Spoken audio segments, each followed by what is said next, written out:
Imagine encountering someone who feels like a cosmic detonation, magnetic, intense, and utterly undeniable, entering your life. You experience a profound sense of recognition, understanding, and an irresistible pull toward them, as though destiny itself orchestrated your meeting. Yet this bond doesn't endure. It shatters, causing immense pain and leaving you to ponder why the universe would grant you such a powerful connection only to snatch it away. Today, we'll delve into that persistent enigma, exploring it through the lens of Jungian psychology and the timeless wisdom shared by mystics, philosophers, and psychologists alike. You're about to grasp that the very relationships not destined to last might be the ones your soul yearns for most ardently. This is more than a mere romance. It's the chronicle of yourself, your shadow, your personal evolution, and the unseen mental architecture dictating whom you attract and why. And definitely stay until the very end, as the final insight could profoundly alter your perception of every relationship you've ever had. Before we proceed, if you are drawn to exploring the profound aspects of human existence through philosophy, psychology, and enduring wisdom, please consider subscribing to this channel, liking this video, and sharing it with someone who could benefit from this message.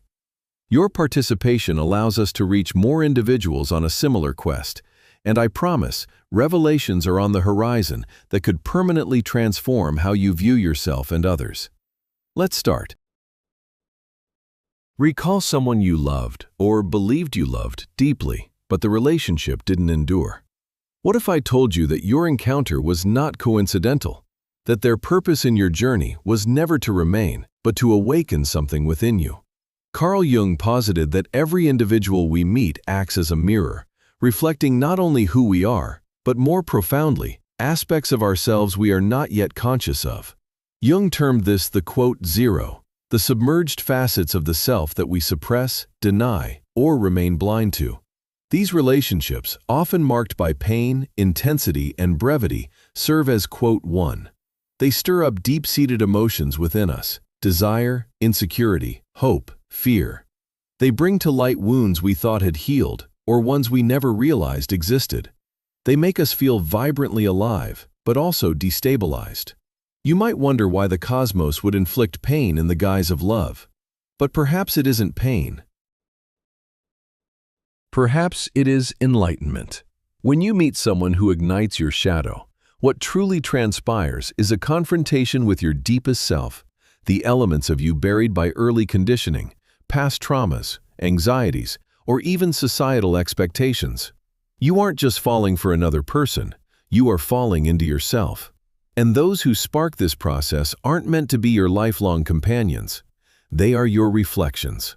This concept is what Jung referred to as projection, wherein we unconsciously attribute our unfulfilled potential, fears, or aspirations onto another. You don't just see them. You see yourself mirrored back in the glow of your own unmet needs. Have you ever felt an inexplicable attraction to someone emotionally distant, or to an individual who awakened a sensation within you that was simultaneously terrifying and exhilarating? Such people signify not conventional love, but transformation. As Jungian analyst James Hollis eloquently states, quote, 3.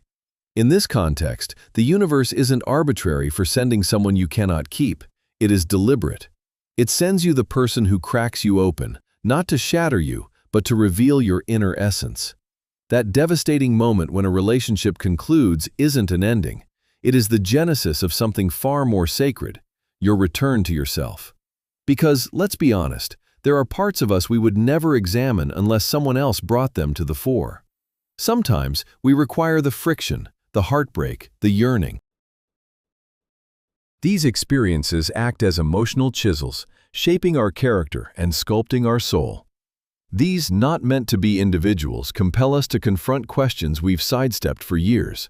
Why do I relinquish my power? Why do I crave approval from those who withhold it? Why do I feel inadequate when someone doesn't choose me? As you contemplate these questions, not with blame but with genuine curiosity, you begin to reintegrate the fragmented pieces of your psyche. You start to understand that this person didn't ruin you, they unveiled you. But here's the crucial point. This only happens if you are willing to truly look. Many of us miss the profound message because we are so consumed by the grief of the loss. We cling to the illusion that this individual was the one, when in reality, they were the catalyst. They were sent not to fulfill a fantasy, but to dismantle it, allowing something more authentic to emerge. Can you perceive how this perspective alters everything? You were never being penalized. You were being initiated. And now, I want to ask you something that might be uncomfortable, yet is absolutely essential. Has there been someone from your past who departed physically but lingered persistently in your thoughts? Not for who they fundamentally were, but for the person you became while in their presence. Which part of your inner self did they ignite? And have you completely assimilated that realization? Or are you still pursuing the shadow of a lesson not yet grasped? Consider this an invitation to introspect and share your thoughts below if you're prepared to share a narrative, or if a new understanding has just dawned on you. Your insights could illuminate the path for another individual on this journey. Remember, this is merely the beginning. In the upcoming section, we'll delve into why these bonds frequently feel spiritual, almost predestined, yet don't necessarily imply permanence. We will investigate soul agreements, archetypal figures, and how your subconscious mind leverages relationships as processes of personal evolution. If this initial discussion resonated with you, remain engaged. The profound truths continue. What if the most intense relationships you've experienced weren't accidental occurrences, but sacred assignments?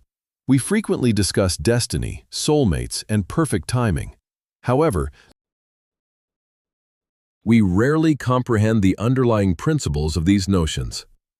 Carl Jung posited that the psyche isn't solely individual, but also encompasses collective archetypes. This suggests that every narrative we experience is both profoundly personal and universally shared. Your emotional pain is uniquely yours, yet it also constitutes a segment of a grander myth unfolding through you. This is nowhere more evident than in those connections that feel like fate but culminate in devastation. You might have encountered the concept of a soul contract, the notion that prior to birth, our souls select specific individuals to encounter. Occasionally, this is not to perpetuate eternal love, but to acquire an enduring lesson. Jung may not have employed these exact terms, but the essence is profoundly Jungian.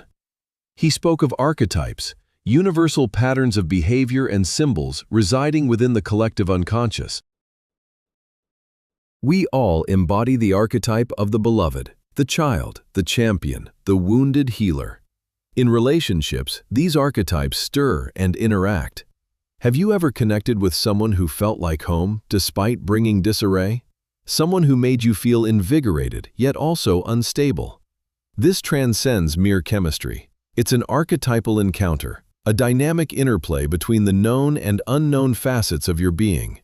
These relationships aren't arbitrary. They are symbolic, disguised as rites of passage. When you meet someone who profoundly impacts your inner self, your unconscious is communicating. It's indicating, quote 6, often the individuals with whom we are not destined to remain are precisely those who possess the key to these hidden spaces within us. Yet, here lies the paradox. The more potent the archetypal pull, the greater the likelihood of the relationship succumbing to its own magnitude. Why? Because archetypes are larger than life. They belong to the realm of myth and allegory. When projected onto actual individuals, they distort reality. We fail to perceive the person. Instead, we perceive the idealized vision, the savior, the redeemer, the one who will ultimately complete us. However, no human being can bear the responsibility of being another's salvation. This explains why such relationships frequently burn brightly and then abruptly conclude. They are not intended for perpetual existence. They are meant to be transcended. When we fail to release these projections, we suffer.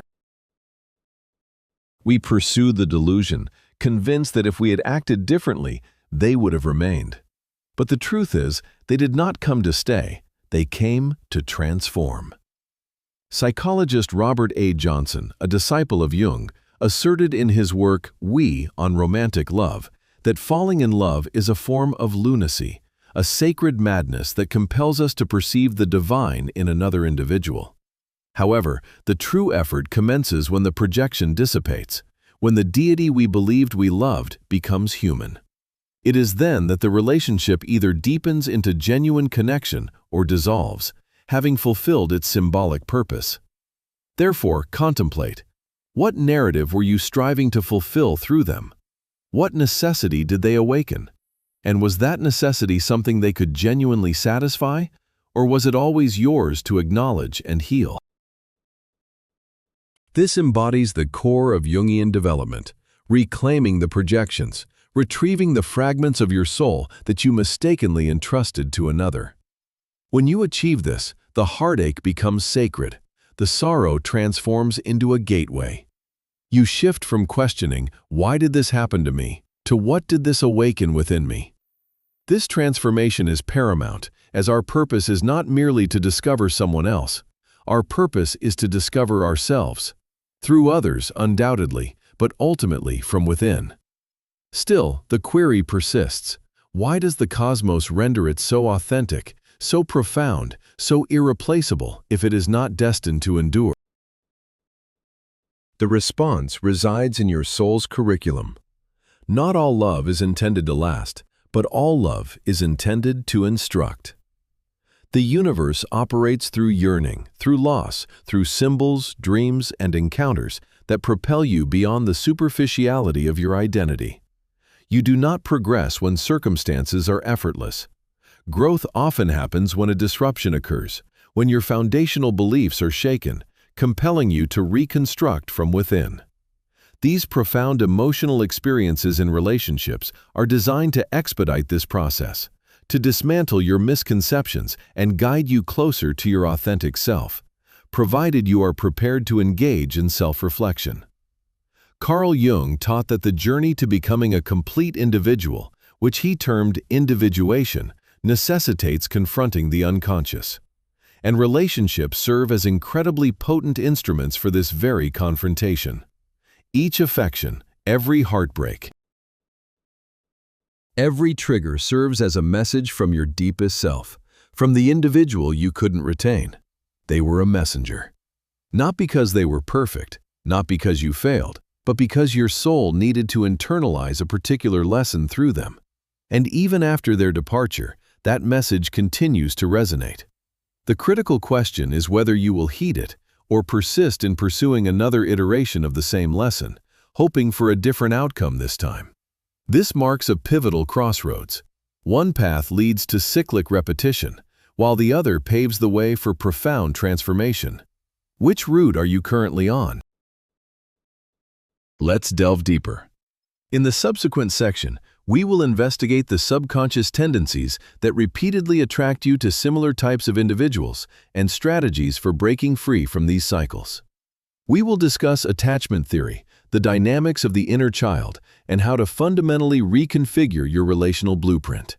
If this resonates with you, please leave a comment below. What archetype do you believe you have previously projected onto others? The lover, the savior, the parent?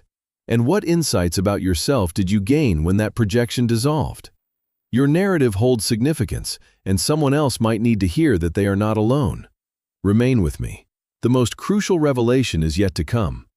We frequently describe love as an external enigma, something to be discovered, something that simply occurs. But what if love, particularly the kind that causes us pain, is not accidental at all? What if you are not merely encountering other individuals? You are encountering aspects of yourself embodied by another. The people you are drawn to, especially those you cannot keep in your life, are not coincidences. They represent patterns. They are reflections. They are encrypted communications from your unconscious. And until you decipher them, you will continue to experience the same relationship dynamics in various forms, repeatedly. Carl Jung posited, quote, "Therefore, let's discuss patterns. Specifically, why you consistently attract the same kind of person even when you insist you are seeking something different."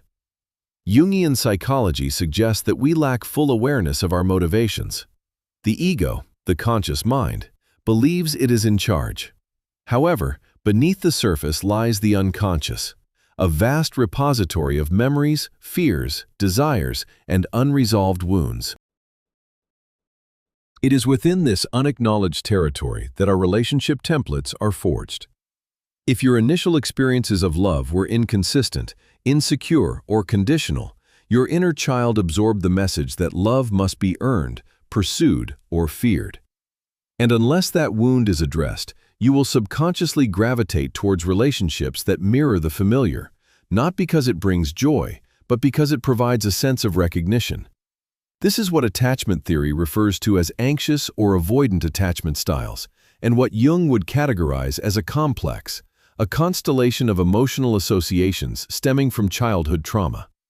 So, when you encounter someone who triggers your attachment wound, who draws you near only to push you away, it might not be the universe playing games. It might be your psyche reenacting a familiar drama, harboring the hope of a different conclusion. But here is the fundamental truth. You cannot alter the past by reenacting it. You can only heal it by confronting it. These relationships, intense, fleeting, and perplexing, are opportunities. They reveal your underlying blueprint. They demonstrate your beliefs about love, your intrinsic worth, and your self-perception. You might assert, "But I knew they weren't right for me," and yet you persevered. You harbored hope. You endeavored to validate your worth. Why? Because your unconscious was not seeking a partner. It was seeking redemption. It was attempting to resolve the unresolved, to finally be chosen where you once felt abandoned. This is the hidden narrative unfolding beneath the surface of your attractions. And unless you bring it into conscious awareness, it will continue to dictate your life, and you will attribute it to fate. But when you become aware of your patterns, something remarkable transpires. You reclaim your agency. You cease to view the person who caused you pain as the antagonist and begin to see them as a mirror. You stop blaming exterior forces and start heeding their messages. And most importantly, you stop entrusting your healing to others and commence the authentic work of integration. This is where the process of individuation truly begins. You transition from projection to self-possession, from victimhood to authorship. You realize that the love you have been pursuing externally is the love you have been withholding from within yourself. How do you halt this recurring pattern? Initially, by observing your own habits without judgment. Take on the role of an impartial observer of your attractions. Ponder, what was the intense yearning for their attention about? What feelings did they evoke within me? Perhaps fear, longing, or a sense of inadequacy. What past narrative of mine were they unknowingly replaying? Subsequently, acknowledge the wound, not by indulging it, but by nurturing it. Your inner child doesn't require another individual to rescue them. Rather, they need you to finally acknowledge, embrace, and affirm their pain. This journey is far from simple. It demands bravery, mindfulness, and a readiness to endure discomfort. Yet this is the path to achieving completeness. For those individuals not destined to remain in your life, serve as profound catalysts. They are the seismic events that dislodge the accumulated layers obscuring your inherent truths. They direct your focus inward. They compel you to confront yourself. Viewed in this light, heartbreak isn't the cessation of affection. Instead, it is its most profoundly transformative manifestation. It strips away illusions, softens the ego, and invites the spirit to ascend. As the spiritual teacher Eckhart Tolle once stated, relationships are not here to make you happy, they're here to make you conscious. Allow this profound truth to resonate. This discussion isn't about assigning blame, it's about cultivating awareness. It's about dismantling the cycle of repetition and embracing your true self, enabling you to love from a place of abundance, not deficiency. Therefore, let me pose this question to you. What emotional narrative have you been repeatedly acting out in your relationships? What might it entail to release that story and author a new one? Who would you become if love ceased to be about demonstrating your value and instead revolved around expressing your inherent completeness? Take a moment to allow these questions to settle, and if you feel inclined, Share your insights in the comments. This is how we embark on the path to healing, not in isolation, but collectively. In the subsequent segment, we will bring this journey to its conclusion.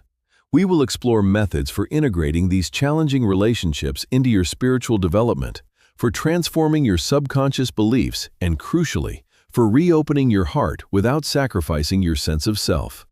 Because the ultimate revelation holds the greatest significance, and it might just redefine the essence of true freedom. There is a period after the heartache, once the agony subsides, when quietude returns. It is calmer now. The turmoil has dissipated. The individual is no longer present, and within that stillness, a query lingers. What shall I do with this profound affection that now has no recipient? This is precisely where the true metamorphosis commences. You have glimpsed yourself in the mirror of a relationship that did not endure. You have observed your projections, your vulnerabilities, your unconscious behavioral patterns. You have realized that the cosmos did not introduce this person to make you whole, but to ignite your awakening, to guide you back to yourself. However, mere awakening is insufficient. Now begins the deeper endeavor, integration. Jung posited that the route to wholeness is not found in evading sorrow, but in embracing paradox, light and shade, felicity and anguish, affection and deprivation. To integrate implies making space for everything, without clinging or resisting. It signifies holding the truth that someone can feel like a kindred spirit and yet not be destined to remain. It means understanding that love does not invariably manifest as a lifelong companion. At times, it arrives as a lesson, a turning point, a reflection. And the most profound act of healing is not moving past, but moving into oneself. Moving inward, into your very being, into your inherent truth, into the facets of yourself that were stirred by their presence. Because here lies the reality. The person may have departed, but the aspects of you they awakened endure. They are still present, and they are yours to cherish. This is how you reclaim your narrative. This is how you retrieve your power. By becoming the one who bestows upon yourself the security, the attentiveness, the empathy that you once sought from them. By comprehending that love is not something bestowed upon you by another, it is something you permit to flow through you. The relationship may have concluded, but the love need not perish. It simply requires transformation. Allow it to serve as impetus for your personal evolution. Let it forge a pathway to deeper self-awareness. Let it become a silent plea whispered into your own heart. I will no longer forsake myself in the pursuit of love. For this is the ultimate and most potent realization of all. The individual with whom you were not meant to stay was never the final destination. They were the gateway, a gateway that led you back to your true self.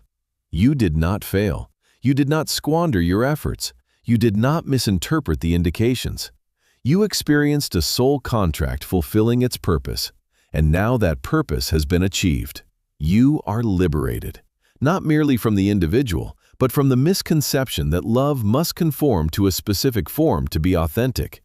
Now you have the opportunity to author a fresh narrative, one where love is chosen from a place of completeness, not from a void. One where your inherent worth is not predicated on who stays, but on the person you choose to be, irrespective of whether someone else is by your side. One where every connection is sacred, even if it eventually ceases. This is the emancipation Jung spoke of. When you bring the unconscious into awareness, you cease repeating the same lessons. You cease to conflate destiny with decisions. You start to experience life with enhanced understanding, profundity, and attentiveness. So, what implications does this hold for your future? It signifies that you will continue to encounter individuals. Some will remain, others will not. However, you will no longer mistake intense experiences for genuine reality. You will no longer pursue that which exacerbates your vulnerabilities. You will identify when projections occur and internalize them rather than acting them out. You will grasp that every person you meet represents either love achieved or love recollected. You will stop questioning, was it authentic? And begin inquiring, what did it unveil? And fundamentally, you will open your heart once more, but this time not out of a desire for someone to rescue you. This time, it will be because you are finally complete enough to share your essence, not to fill an absence, but to magnify your radiance. Therefore, as we conclude this exploration, I encourage you to contemplate your own journey. Who was the individual with whom you were not destined to be, yet who profoundly altered everything? What insights did you gain, not about them, but about yourself? Which aspect of your being was rekindled after their departure? And if you feel compelled, share your narrative in the comments below. Your contribution is valuable, your recovery is important, and your experience might illuminate the path for someone still navigating turmoil. The cosmos is not malevolent. It is sagacious. It does not squander affection. It employs it to mold you, to awaken you, to steer you back to your core. So the next time your heart shatters, instead of asking, "Why is this happening to me?" inquire, "Which part of me is primed to emerge?" And you will repeatedly discover that the conclusion was never truly the end. It was the genesis of becoming the person you were always destined to be. I appreciate you accompanying me through this deep dive. If this message resonated, please consider subscribing, leaving a thumbs up, and distributing this video to someone who might benefit from this viewpoint. Your interaction aids more individuals in uncovering the potency of psychological discernment, age-old sagacity, and emotional metamorphosis. This platform serves as a sanctuary for individuals who seek, who contemplate, who feel. If you are among them, you are welcome here. Until our next encounter, remain vigilant, stay conscious, and most importantly, stay faithful to your personal journey. The cosmos is perpetually attentive.